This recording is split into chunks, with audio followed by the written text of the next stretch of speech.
مسلمانوں نے ملک ہندوستان پر تقریباً 550 سال حکومت کی ہے، لیکن اس حکومت کے دوران نہ ہی کسی پر ظلم و زیادتی کی اور نہ ہی کسی کو ناحق ستایا۔ اگر ان کے پاس کسی کا مقدمہ پیش ہوتا تو بڑی جانچ و پڑتال کے ساتھ اس مقدمے کو حل کیا کرتے تھے اور اپنی رعایا کے ساتھ بڑی نرمی سے پیش آیا کرتے تھے۔ لیکن آج کچھ لوگ یہ کہتے ہیں کہ مسلمانوں نے دوسرے طبقے والوں کو ستایا ہے، ان پر ظلم و زیادتی کی ہے، انہیں پریشان کیا ہے، ان کا قتل کیا ہے۔ اس طرح کے یہ الزام لگاتے ہوئے نظر آتے ہیں۔ میں آپ کو تاریخ ہند کا وہ عظیم واقعہ پیش کرتا ہوں، اور اس وقت حکومت شیر شاہ سوری کا دور تھا۔ اس نے ہر اعتبار سے اپنے دور میں ایک مثالی دور قائم کیا تھا۔ اس کے دور میں کوئی جاگیردار یا زمیندار کسی بھی کاشتکار پر زیادتی نہیں کر سکتا تھا۔ وہ اپنے امراء کو اور اعیان سلطنت کو ہر لمحہ عدل و احسان کی تلقین کیا کرتا تھا، رعایا کو حقیر جاننے سے روکتا رہتا تھا۔ جو ہی کوئی مظلوم، کوئی کمزور، بے بس آدمی اس سے فریاد کرتا تو وہ ہر کام چھوڑ کر اس کی فریاد کو سنتا تھا۔ اس نے اپنے پہرے داروں کو یہ حکم مستقل دے رکھا تھا کہ جب بھی کوئی مظلوم ہمارے دروازے پر آئے، ہمیں پکارے، خواہ کوئی بھی وقت ہو، ہم کسی کام میں بھی مصروف ہوں، اسے ہمارے پاس لے آؤ۔ اور وہ کہا کرتا تھا کہ میرے نزدیک سب سے ظالم، سب سے بڑا مجرم ہے، سب سے بڑا گنہگار ہے۔ بادشاہ رعایا کا نگہبان ہوتا ہے، اس پر اپنی رعایا کے ایک ایک فرد کی حفاظت کرنی لازم ہوتی ہے۔ اگر میں یہ ذمہ داری نہ نبھاؤں گا تو خدا کے یہاں کیا جواب دوں گا؟ اس ذمہ داری کو بنانے کے لیے اس نے اپنی پوری سلطنت کو 1,16,000 پرگنوں میں تقسیم کیا تھا، اور ہر پرگنے کی دیکھ بھال کے لیے ایک فرض شناس، تحصیلدار، ایک افسر مال، ایک محتسب، ایک بڑے قاضی اور ایک بڑے حساب داں کو مقرر کیا تھا۔ کیا مجال تھی ان کی کہ ان احکام سے کوئی حاکم رعایا کے ساتھ زیادتی کر پاتا؟ اس نے قابل اعتماد پرچہ نویس مقرر کر رکھے تھے جو اسے ہر حاکم کی حرکت سے باخبر کرتے تھے۔ اس نے ہر علاقے میں وہاں کے معتبر آدمی کو بحیثیت مقدم مقرر کر رکھا تھا، جو علاقے میں امن و امان برقرار رکھنے کے ذمہ دار تھے۔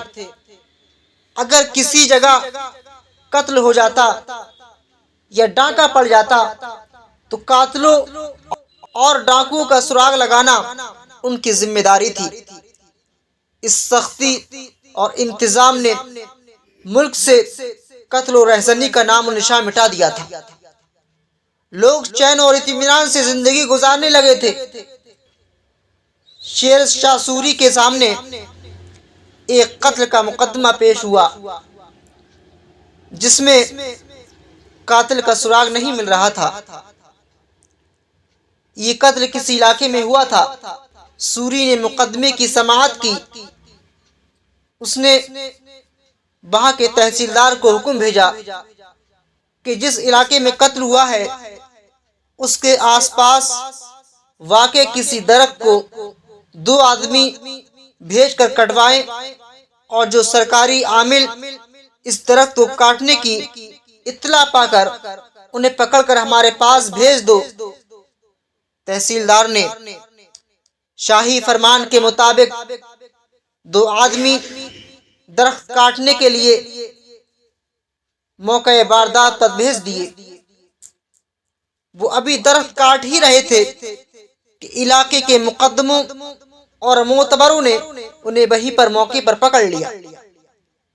سادہ کپڑوں میں ملبوس اشخاص نے درخت کاٹنا چھوڑ دیے اور ان معتبروں کو شاہی فرمان کے مطابق پکڑ کر بادشاہ کے حضور لایا گیا۔ تاریخ داؤدی کے مصنف نے لکھا ہے کہ صبح کے وقت جب شیر شاہ دربار میں آیا تو ان معتبروں کو پیش کیا گیا۔ بادشاہ نے ان سے دریافت کیا، تمہیں درخت کٹنے کی خبر تو ہو گئی، لیکن ایک انسان کی گردن کٹ گئی اور تم اس سے بے خبر رہے۔ میں اسے تسلیم کرنے کے لیے تیار نہیں ہوں۔ 3 دن کے اندر اندر قاتل کو پیش کر دو، ورنہ سزا میں تم قتل کر دیے جاؤ گے۔ معتبروں کے جسم پر لرزہ طاری ہو گیا۔ تیسرے دن کا سورج ابھی طلوع بھی نہ ہوا تھا۔ قاتل شاہی دربار کے دروازے پر زنجیر اور سلاسل میں جکڑے ہوئے حاضر ہوئے۔ عدل و انصاف کی اس پاسداری کی وجہ سے بر صغیر کا ہر دیانتدار مورخ شیر شاہ سوری کا نام بڑی ادب سے لیا کرتا ہے۔ دیکھیں یہ مسلمانوں کا دور ہے، اس میں کس طریقے سے رعایا کے ساتھ ان کی بات کو سنا جاتا تھا، لیکن آج ہمارا دور ہے، صرف ایک طبقے کو ٹارگیٹ کر کے انہیں بری طریقے سے مارا اور پیٹا جاتا ہے۔ فیصلہ صرف اپنے نفس کی بنیاد پر کیا جاتا ہے۔ یہ نہیں دیکھتے کہ رعایا کس پریشانی میں ہے، کن حالات سے گزر رہی ہے، ان پر ان کی نظر نہیں پڑتی۔ مسلمانوں کے دور میں حکومت کی طرف سے جو افسر ہوا کرتے تھے ان کی ذمہ داری تھی کہ وہ اپنی رعایا کے ساتھ نرمی سے پیش آئے، اور جو ان کے ساتھ ظلم و زیادتی ہو رہی ہے اس سے وہ روکیں۔ لیکن آج کیا ہوتا ہے، خود جو نگہبان ہوتے ہیں وہ لوگ ہی رعایا پر ظلم و زیادتی کرتے ہوئے نظر آتے ہیں، قتل کرتے ہوئے نظر آتے ہیں، اور جب مطالبہ کیا جاتا ہے کس نے قتل کیا تو اپنے ہاتھ جھاڑ لیتے ہیں، کسی دوسروں کو پھنساتے ہوئے نظر آتے ہیں۔